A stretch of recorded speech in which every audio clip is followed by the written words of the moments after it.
All right, it's 4 o'clock. Thank you all for coming out.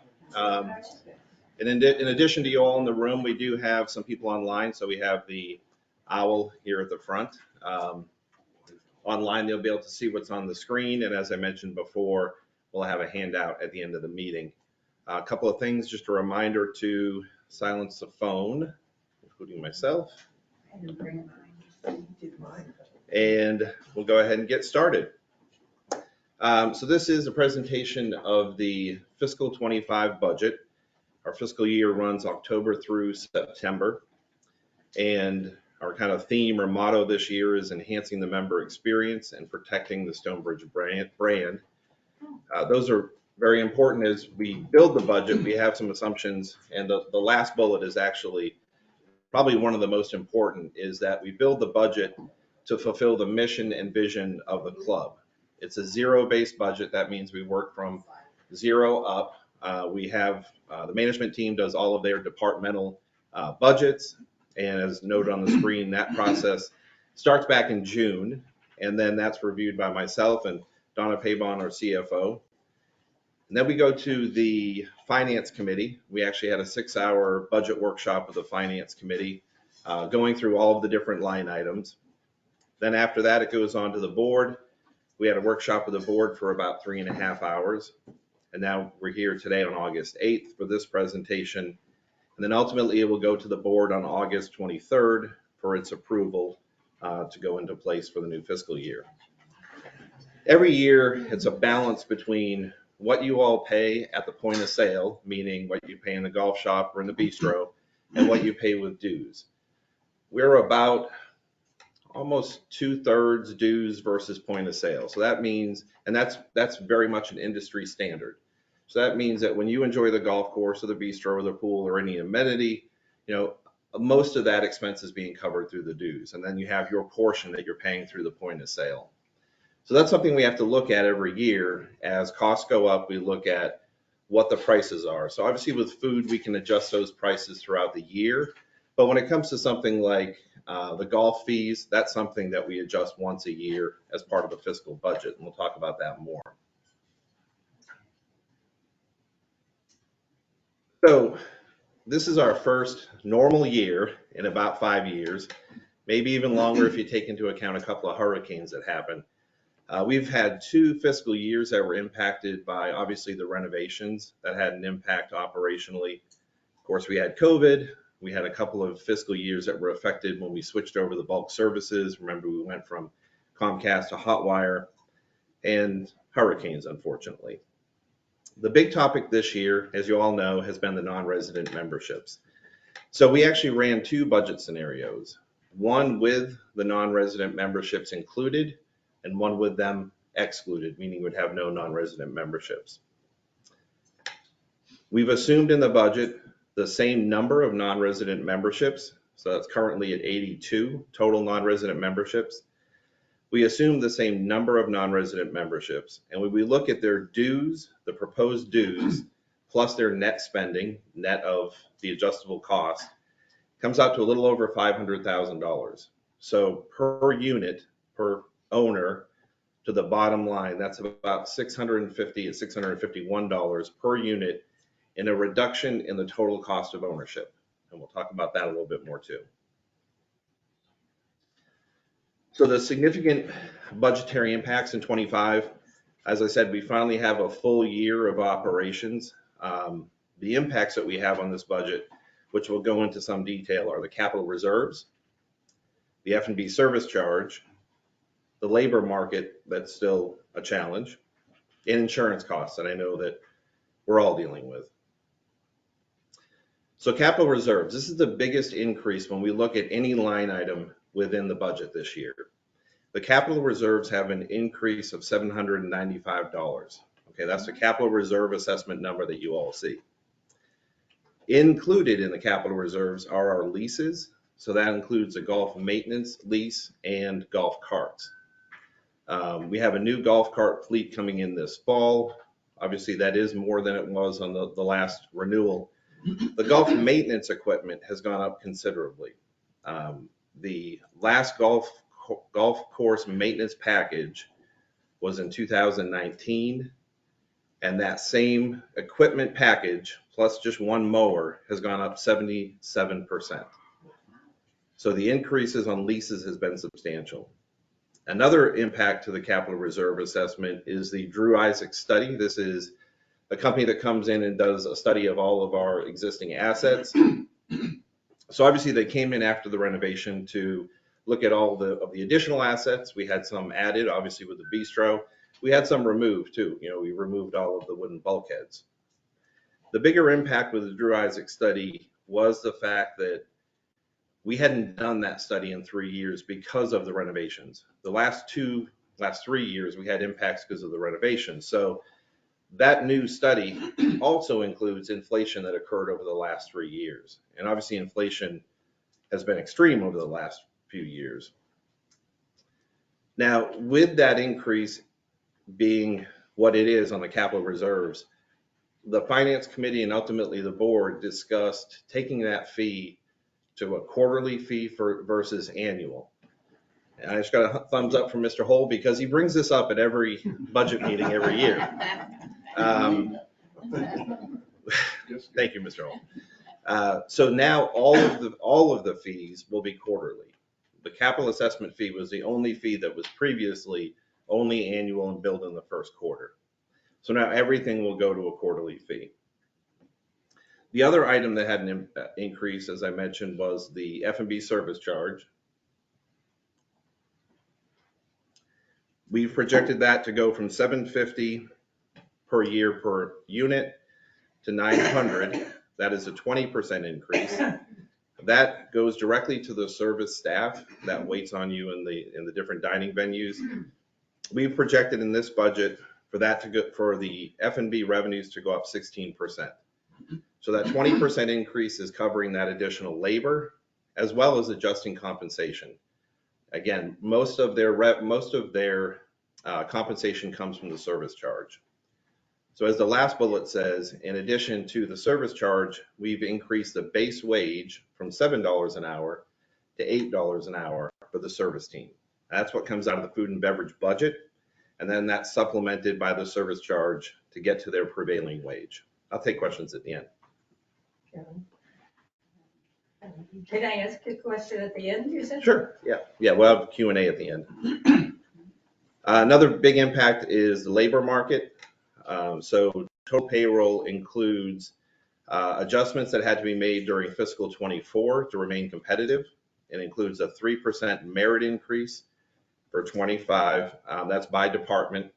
So within the department, they may have some that receive a little bit more, a little bit less, but it comes out to 3% per department. We had to make some adjustments for minimum wage. The state minimum wage has gone up. It doesn't affect too many employees, but it does affect some. We've also adjusted staffing in F&B, obviously because of increased utilization, and also a focus on kitchen staffing, the culinary side, because we definitely saw through the survey that there's room for improvement there. And lastly, we've added one employee in the maintenance and utilities department. You all may know Kyle. That's a 3-person department, and I've talked to many of you about the needs for improving the maintenance throughout the club. So we felt strongly that this was the year that we needed to add a person to the M&U department. Insurance. Our property and casualty insurance is going up $66,000. That's partly because of increased values, not only from the renovation, but inflation. And then there's also a 5% rate increase as part of that $66,000. Employee health insurance is also increased by $65,000. Their initial renewal was double that, and we really pressed hard. We spoke to other brokers, and the broker actually agreed to reduce their commission. We had to look at employee contributions as well as plan designs just to get it to that $65,000 increase. So what you're all here for is what the bottom line is. Again, we ran 2 budget scenarios. One without non-resident memberships, which is what's on the screen. There are The major components here, the renovation loan piece, which is the first, obviously that's flat this year. The country club dues, and we circled that number because that's where the impact of not having the non-resident memberships is felt, in that increase in club dues. The common area based assessment is an 8% increase. That's mostly your hot wire and gate access. F&B service charge I just spoke about, $150 or 20%. And the biggest impact, as I said, is on the capital reserve assessment, that additional $795. So without the non-resident memberships, we're looking at a total cost of ownership increase of 18% or $2,364. Wow. So with the non-resident memberships, you see this number goes down greatly on the club dues, because again, the $651 per unit is coming off of that number. So that brings our club dues down to 9%. And I say brings it down, that's probably not the right way to put it, because we've always had these non-resident members in the budget. So to remove them, we're adding to the cost of ownership. So the other line items are the same. So you see the total cost of ownership at $1,700 is the increase, which equates to a 13.2% increase. So we've talked a lot with the finance committee about where can we save? You know, what can we do to reduce the overall total cost of ownership? We challenged the entire management team. We had meetings with the finance committee, and we didn't remove these items from the budget, but we identified items that could be potentially removed from the budget. Now, again, these items are not removed, so I don't want anyone to leave here thinking we're no longer going to man the airport gate. But we wanted to put a dollar value on these things so you could see the cost / benefit of keeping or removing any of these items. The big ones are, as I just said, staffing the airport gate. That's about $75,000 a year. So if we were to remove that and make it a passive gate, as a lot of clubs have with a second gate, it would save almost $100 per door per year. We looked at entertainment on Saturday nights in the bistro for peak season. It would save about $10,000 if we were to do that. We're talking with the House Committee about possibly even moving it to a different night. That may save a few dollars because Saturday is kind of a prime night. Monday nights is the slowest night in the bistro. So we thought, okay, we don't want to be inconsistent with our hours of operation in the bistro, but what if we didn't open Monday nights in the bistro? That would save about $35,000. The additional person in maintenance utilities. You know, this is one that was kind of on the bubble. We feel as you look through the club, this is a necessity to maintain the club properly. But if we were to remove it, then that would be about $70,000 when you look at payroll taxes, employee benefits, and so on, or about $87 per unit per door. So if you take all of these items, we're talking about $200,000, which is about $267 per unit per year. If we were to remove all these items, your total cost of ownership would be going up $1,446 or 11.1%. So the point of showing this is to go from 13% to an 11%. I know every dollar counts, but everything comes at some type of a sacrifice. As Mr. Nottingham has said a number of times as our treasurer, we're a net zero operation. So if we're going to make a change, there is some impact felt by the members. Again, none of these items have been removed from the budget. Talk a little bit about the capital piece. I know this is a little bit smaller on the screen and it will be in the handout. We have our master capital reserves and then we have our resale reserves. The master capital includes our leases, as I mentioned before, which have gone up a lot. And then we have the capital reserves. The funding for that, again, is determined by that Drew Isaac study. This is a list of the items. The top are the leases. So that second item, the golf course maintenance Toro package at $330,000 a year, that was considerably less before. Again, that was a 77% increase from the last time, which was 2019. And then these capital items, excluding the leases, are ones that are due for replacement this year. I'd say the biggest one that really stands out is the largest air conditioning unit for the clubhouse. That's an $80,000 unit, and that was installed at the 2013-2014 renovation, and that's due for replacement and starting to cost us money on repairs. The other component on the budget is the capital budget is the resale fund. The list here totals $196,000 of various items that we will spend during fiscal 25 from the resale fund. The main item there are the pond aerators. Some of you may know, especially prior board members, that we were gradually adding some pond aerators, sometimes with surplus funds at the end of the year. Now with the new golf course, we think it's time to bite the bullet and make sure we get aerators in all of the ponds. Fortunately, because of the old irrigation system, we have power to various locations, which will allow us to do this at a much more economical price. Prior to the renovation, it would have been considerably higher because we'd have to run power out to the aerator locations. Some of the pond designs, behind number 2 is a perfect example. You know, they're smaller ponds, definitely require some aeration in that water for the health of the pond and for the look of the pond. There's a number of other items on there. Some that have been hot topics lately as far as security. We're talking about additional cameras, installing a restricted access on the fitness center, which we had previously.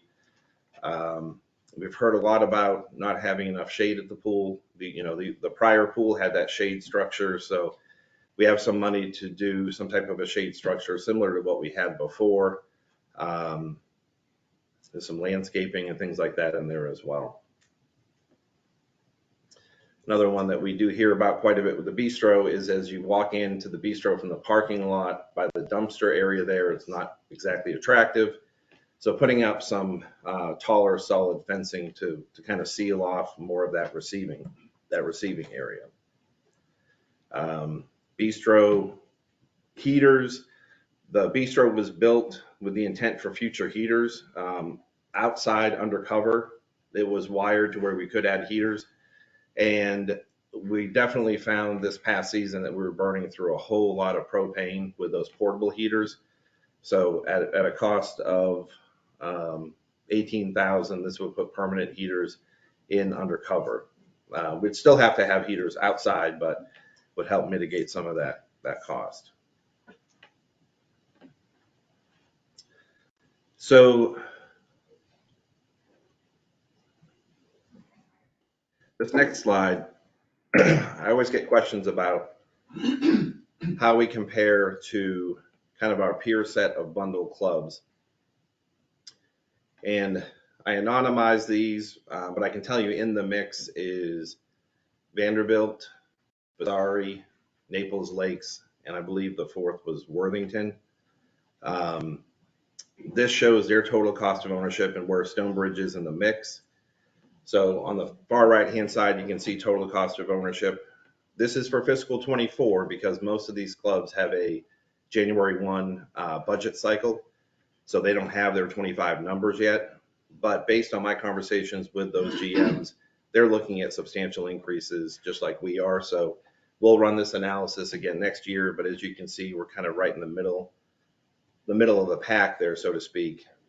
One of the things to note is because of how our documents are written, as you all know, we can't have a special assessment unless it's for unforeseen, unanticipated expenses. All of these other clubs can have an assessment. So that changes their approach to how they fund things a little bit. For example, our reserves, when we add the 700 and some dollars to this number, will obviously be the highest of this mix. We all have about the same number of assets. So how are they funding those? Well, there's a number of ways. One could be an upfront assessment. For example, roads and streetlights have a 30-year life. They may not be reserving for roads and streetlights. They may even have a CDD for roads and streetlights. But at the end of the day, it has to get paid for. If it's not reserved for, they would have a special assessment to fund that project. We don't have the ability to do that. So all of our capital reserve funding has to come from our reserves. The other is for more, I'll say, aspirational projects like we did with the bistro. Clubs have some new ways of funding those. The resale fee is one for sure. Now our resale fee is fixed in our declaration. It's 50%, essentially 50% of total cost of ownership less capital. So in fiscal 25, that'll be about $6,000. If somebody buys from the outside, buys in, about $6,000 will go into the resale fund.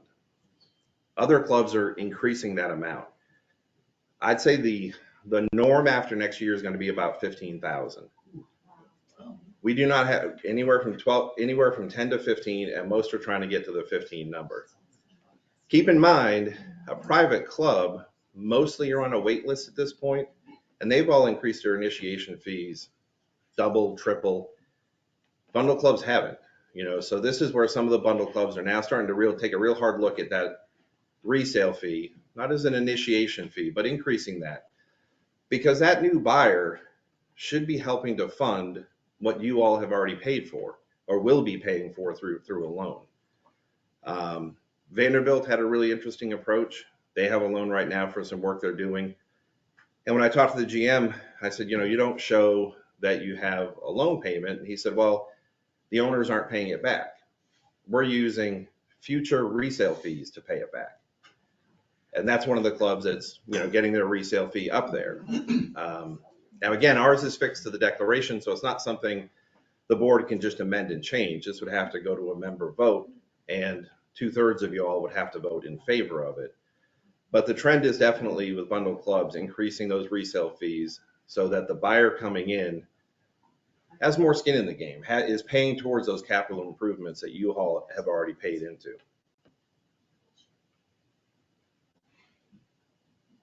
So this just goes back to the initial one of the initial slides about the total cost of ownership. That's the end of my presentation. I'll open it up to Q&A, and again, we'll have a handout. The handout will be on the website.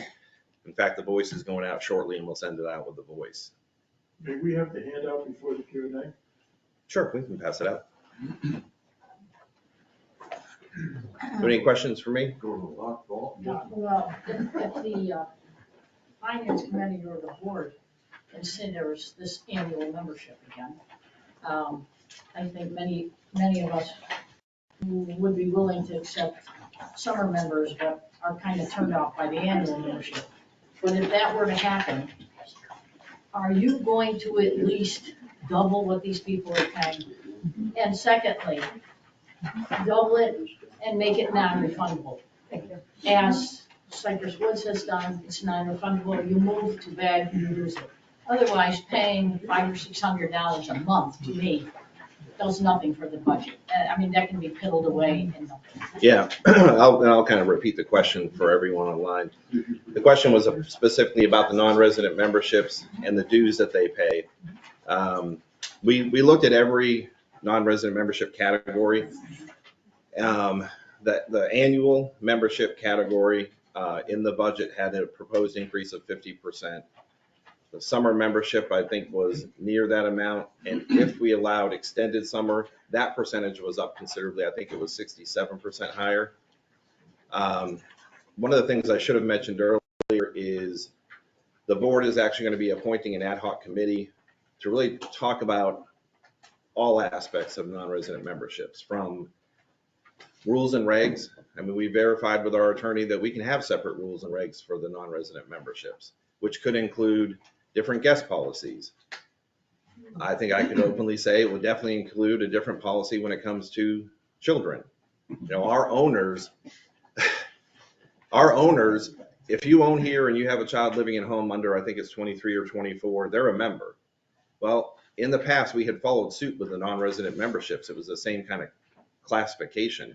And that's something we want to do totally away with. The challenges that we've had typically involve younger individuals, and that's something we can tighten up next year and make it so that only the husband and spouse are the member, And that if a child is to use the facilities, it has to be as a guest with that member. And pay to be a guest? You gotta pay to bring. Pay for whatever they use. use, sure, yeah. And that's part of what we're looking at too, is the onboarding process. We've talked about this at some of the open meetings we've had.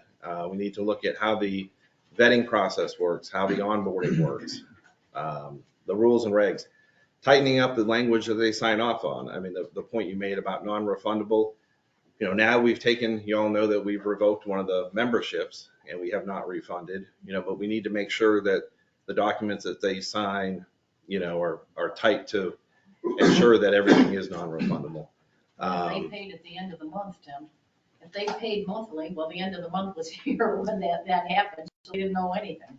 Yeah, That was done. Yeah, the summer memberships pay up front, so we have all that money up So front. do the annuals, because I know annuals that have joined and they're paying $500 or $600 a month. The annual membership had the option of paying monthly or up front. The summer membership did not. So why, But that's again something we're looking at. And I'm sure next year, provided we have this program, it'll all be paid up front. If there was to be an assessment, would they also have to pay that assessment since they're getting to enjoy all the amenities on my nickel? So do our docs say that if there's an assessment, you have these outside members? Not so much the summer members, I get that, but the annuals, are they gonna be assessed the same amount we're gonna be assessed? Currently, no, because that's not what their membership, what they signed up for. I mean, it's not something we could throw in after the fact. But that's something that the ad hoc committee, I'm sure, will look at, is the ability to assess for an operational shortfall. There's a lot for that committee to consider. How many annual members do we have? 10. Are we capped at that now? Or So the question is, how many non-resident memberships we have and are they capped? When the board approved that membership annual category last year, it was capped in the resolution at 20 memberships. We budgeted 10, we've sold 10, and we have 10. So that's another thing for that committee to look at. We may put a cap on every single membership category. Currently, there is not a cap on summer memberships, but that might be something we look at too. I had a question. You just compared bundled communities, and I have just inquired in many of them about memberships. They do not have outside memberships. So when you enter that into that category, it would change it. Well, a lot of things change it. The fact that they have the ability to assess changes everything, because everything you see in our total cost of ownership is to fund everything. If they have the ability to assess, they don't have to have the type of reserves that we have. They can just assess as they need to for big projects. But they don't even have these outside memberships. Correct. I'm just saying it's hard to do an apples to apples comparison when you look at other clubs because other factors come into it. Now I belong to a group of bundle club managers. We get together a couple times a year. We email each other all the time with questions. So I emailed the whole group. It's about 30 clubs between Naples, Fort Myers, and about non-resident memberships. I heard back from 17 clubs and 7 of them offered non-resident memberships. And certainly not a majority. And I didn't hear from everybody, and probably the clubs I didn't hear from probably don't have them, right? Because they had no reason to respond. But I thought it was interesting because I kind of heard the same thing. Nobody else has these memberships. Why do we have them?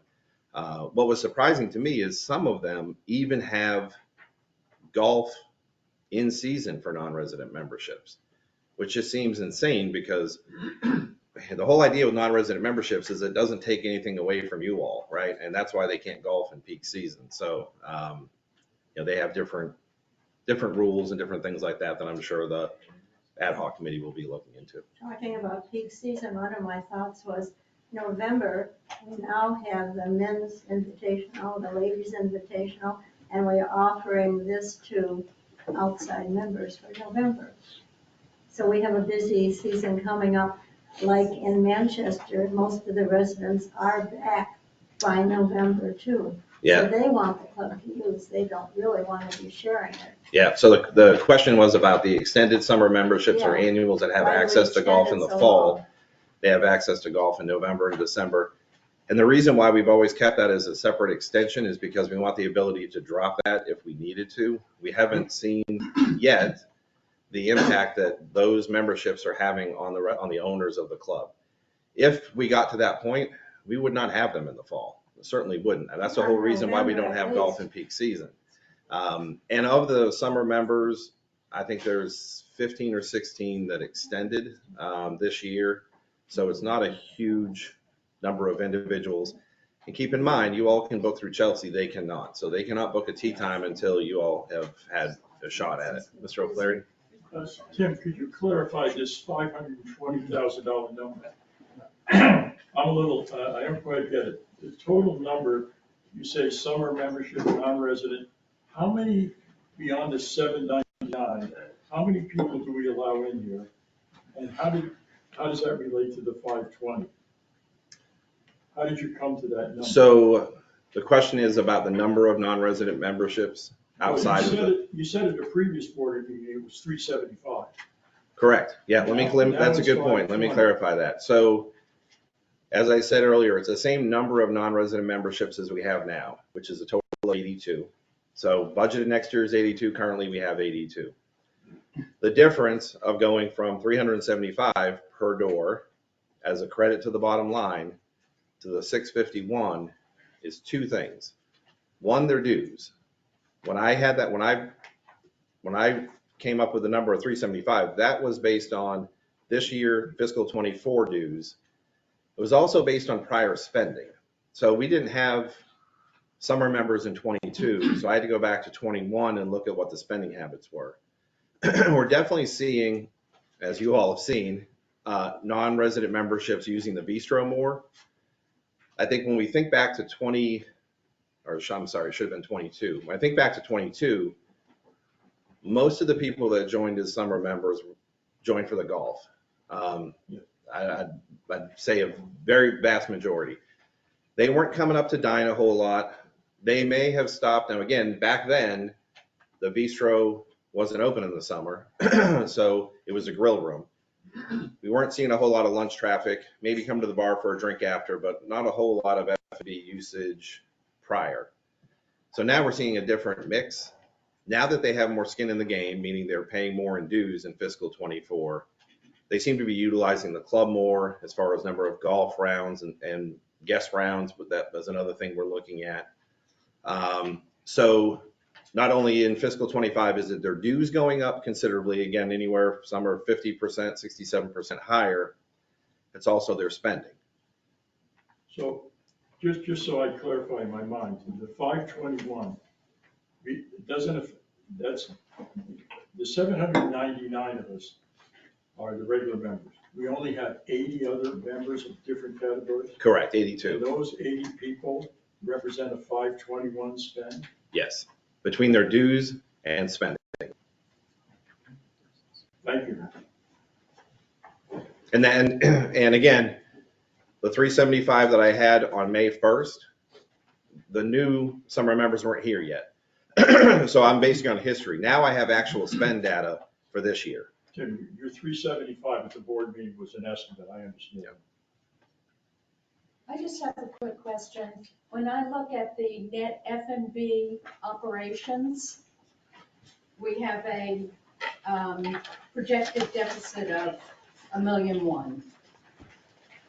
Now, why would we encourage any of these members to eat at the club if we're losing money every time they put food or drink in their mouth?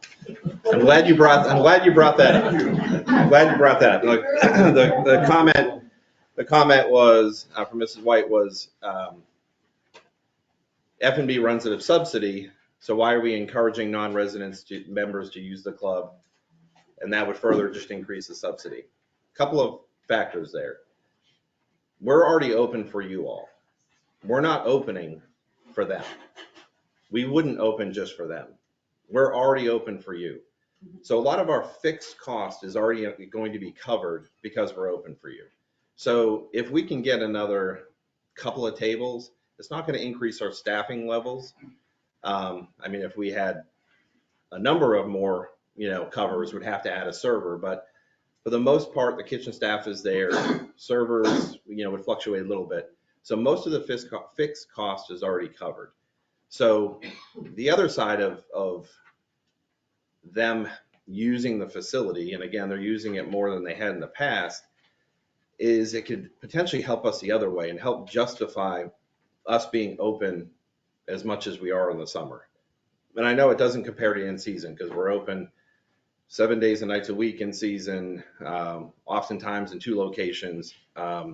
We compare our hours of operation against these other clubs too. And most clubs have dinner 2, maybe 3 nights a week in the summer. So the more that the non-residents are using the club, it may make it easier to justify if we're open 3 nights or 4 nights or whatever it is. But you're absolutely right. Food and beverage it's an amenity that runs at a subsidy. And just to add on to that question, why don't we increase the income from food and beverage so that the people who are actually eating are paying for what they consume?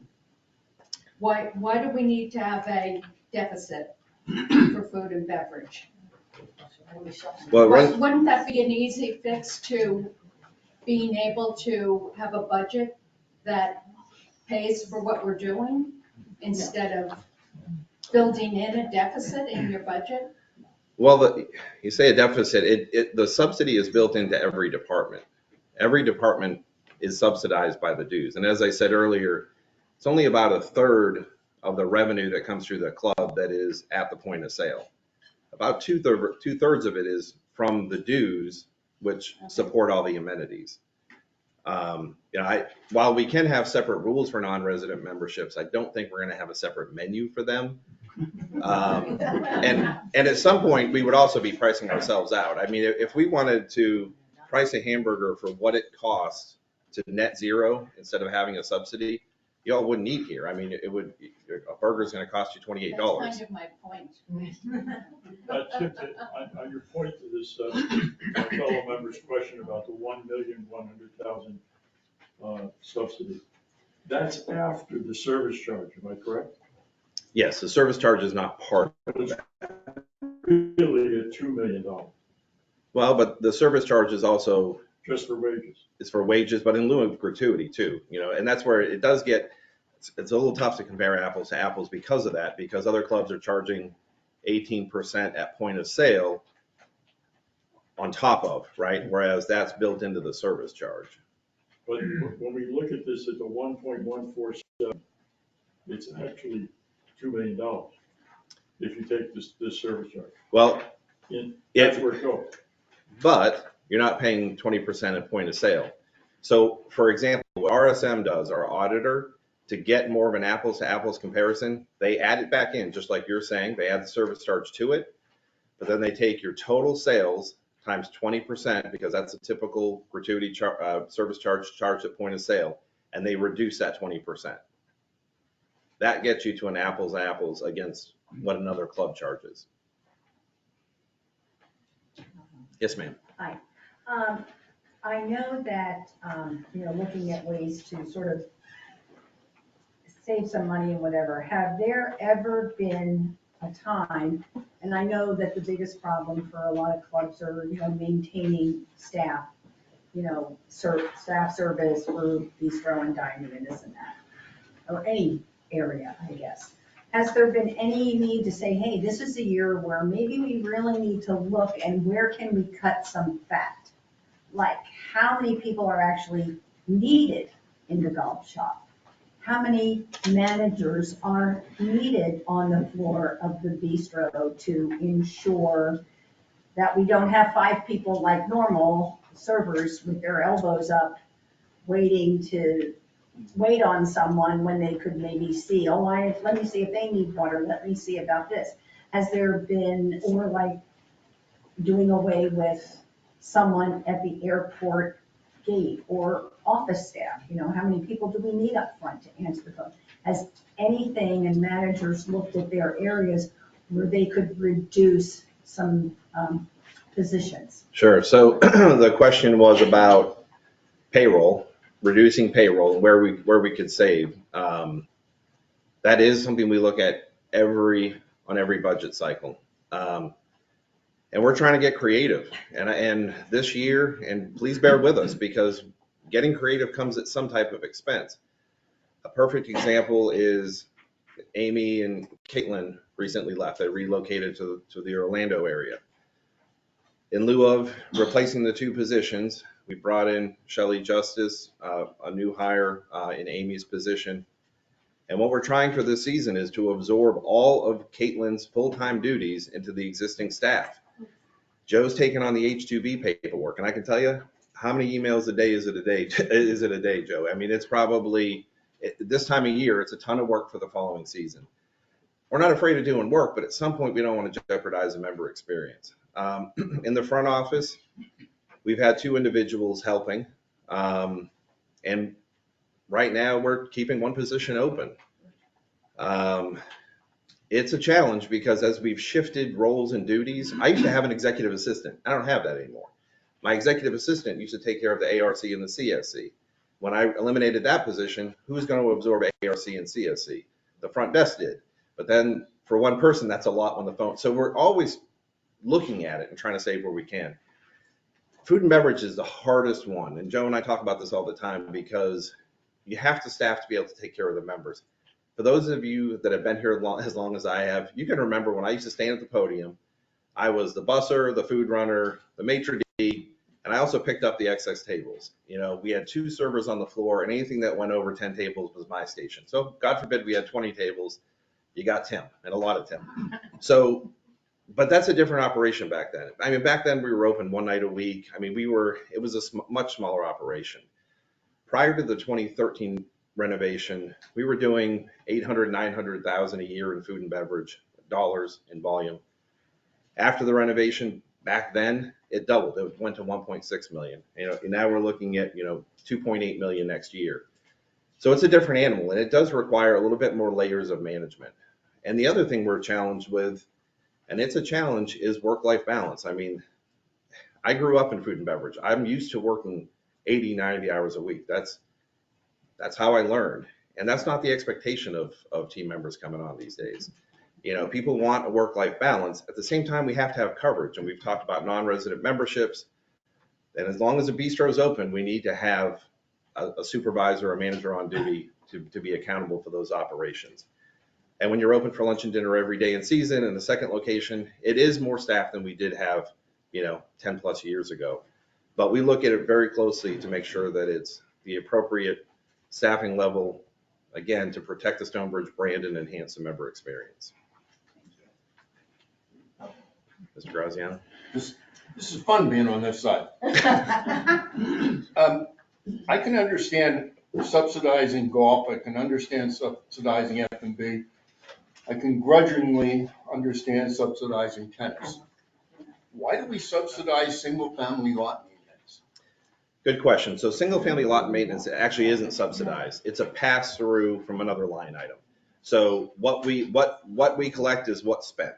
So and let me explain that for people that don't live in single-family homes. If you live in a condo, you have a property manager, you get a separate bill for your condo fees from the property manager. If you live in a single family, including Shoreham, the 4 neighborhoods here, basically your lot fee, your irrigation fee and lawn maintenance is billed by the master association. Being that it's billed by the master, it comes in and out. There is no subsidy. Well, then it shouldn't be net. It should be net zero. It's the 2.6. Up here. It's part of the 2.6 up above in CAM. Yeah. Okay. This number. Yeah. Oh, it's just saying what it is. Oh, okay. Yeah. So it just looks like a subsidy because it's down below there. Yep. Good. Yep. Mr. Vernon. Tim, I guess I want to ask the question is, what is the membership looking at with the end of this fiscal year as a shortfall that could be passed on to them? So the question, if you didn't hear online, was about current fiscal year operational shortfall. As of the end of June, I shouldn't say last month, the end of June, the shortfall was 575,000. The month prior it was a little bit north of 600, so it's improved a little. We're getting the July financials now, and then we'll be able to project through the end of the year. But if I had to guess right now, I'd say it'd be around the 600,000 number. That year that you're talking about actually is September 1st? No, Through the end of September, Through the end of current September, fiscal year. October 1st then. So Yeah, our through the fiscal end of the year current, ends now. yeah. So And that's, and we've put out a couple of communications about that because our documents do allow us to assess for that. The finance committee has to discuss that as well as the board decide on that.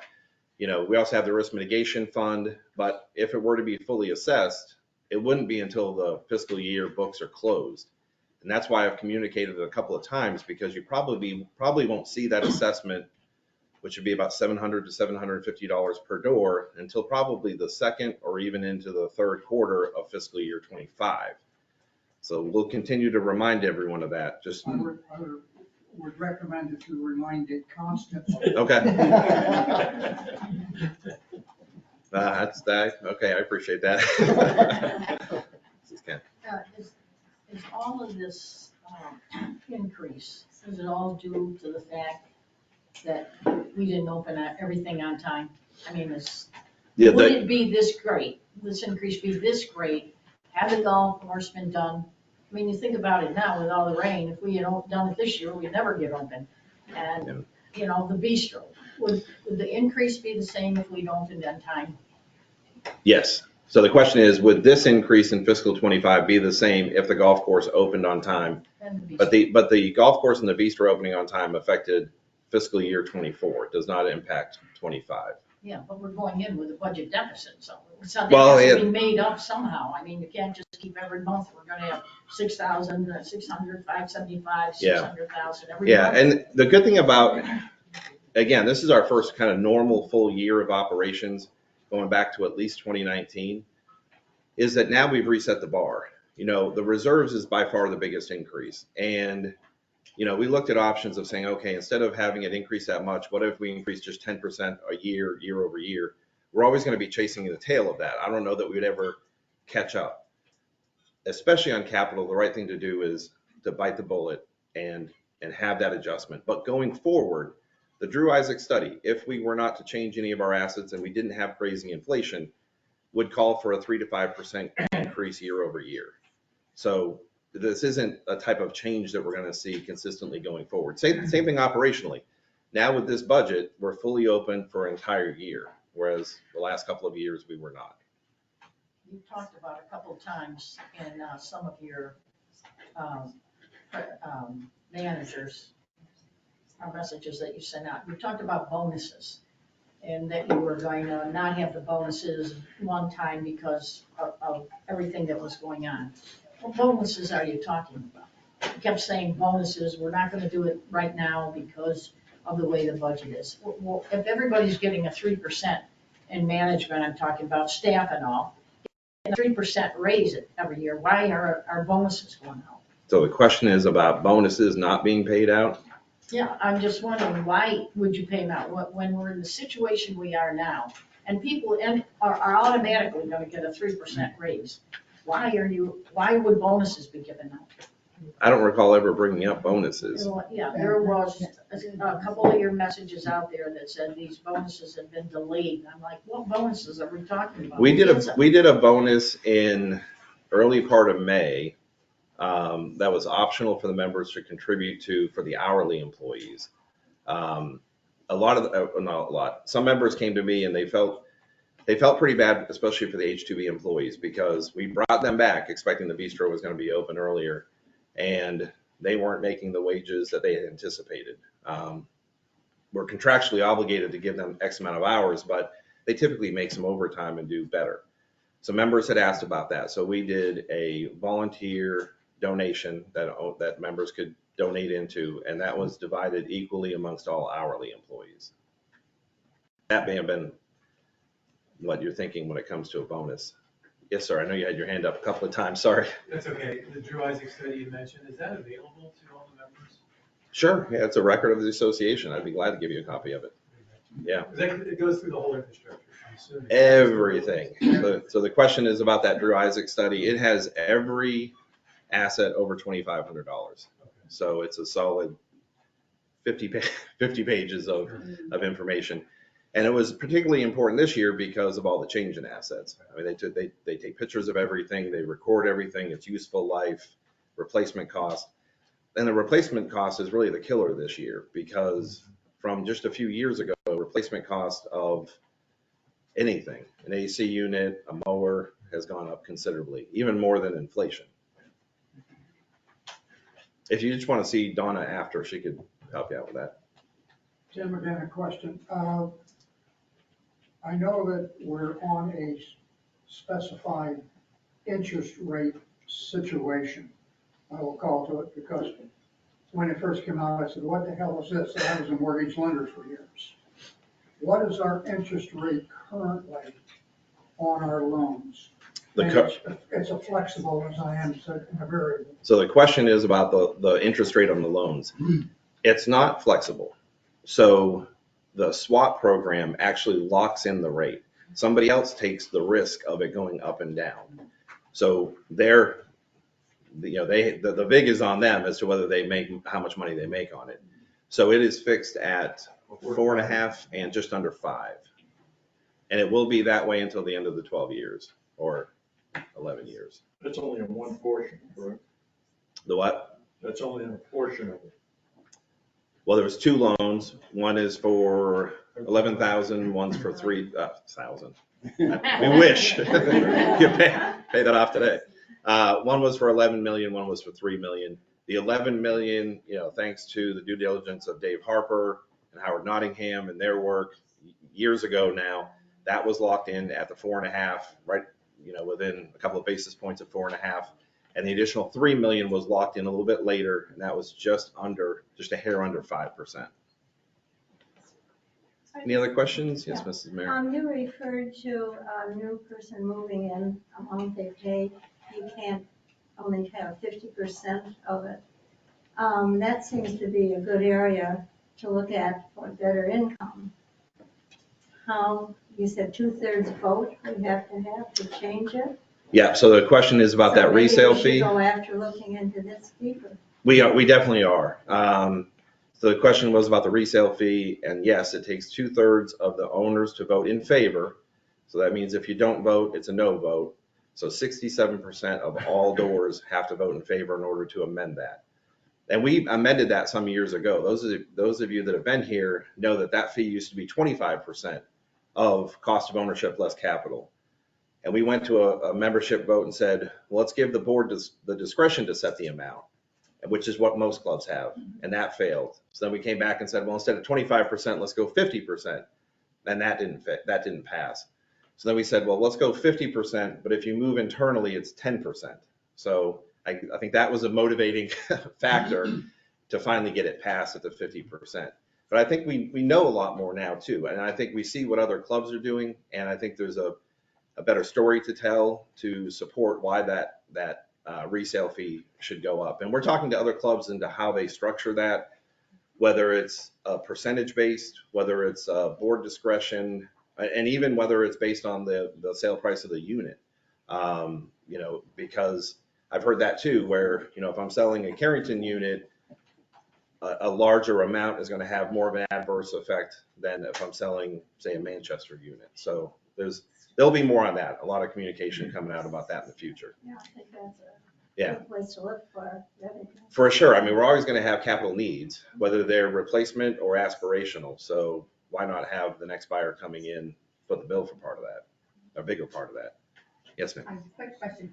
Who will be the finance committee, and I'm assuming the board that decides on the group of potential opportunities for savings?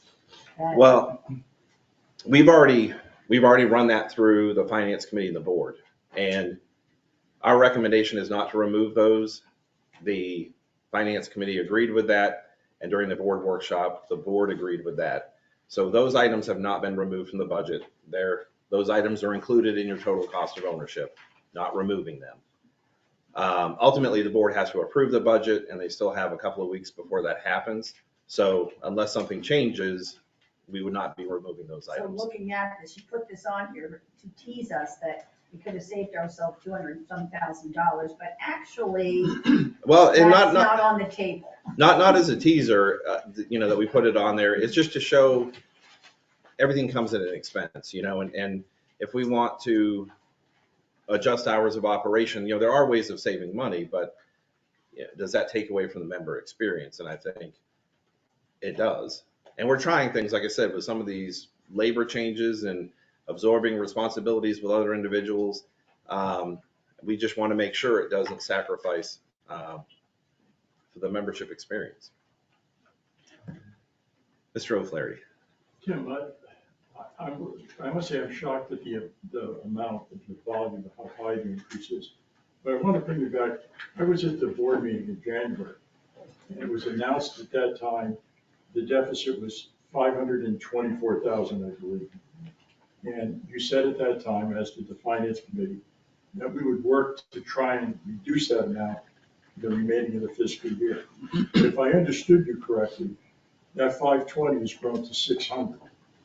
And what scares me the most is not so much I have to pay for that, but that means the remaining 9 months of the year, you lost 524 the first 3. Now we're going to lose another 80 or 90. That trend scares me. What convinces you that we're not going to have those deficits in 2025? Having a budget that reflects being fully operational. So for the people online, the question is, we have an operational shortfall now. The worry is, what prevents us from having that in the future?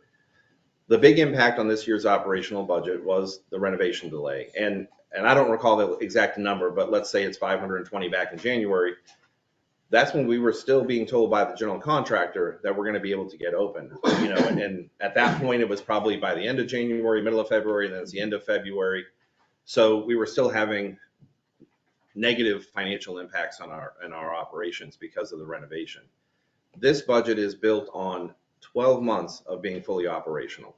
So again, short of something happening, I feel very comfortable that this is an attainable budget. It's not going to be an easy budget. Like I said, we're trying to absorb roles and responsibilities to get to this number, but it is based on the projections that we have.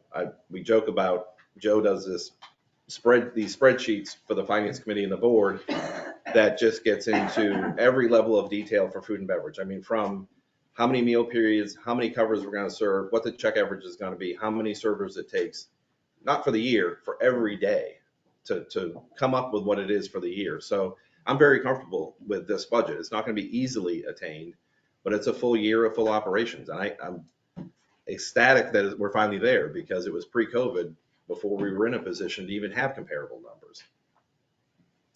Mr. Burnham? Would you please reiterate the number of outside memberships that we have? You said 82.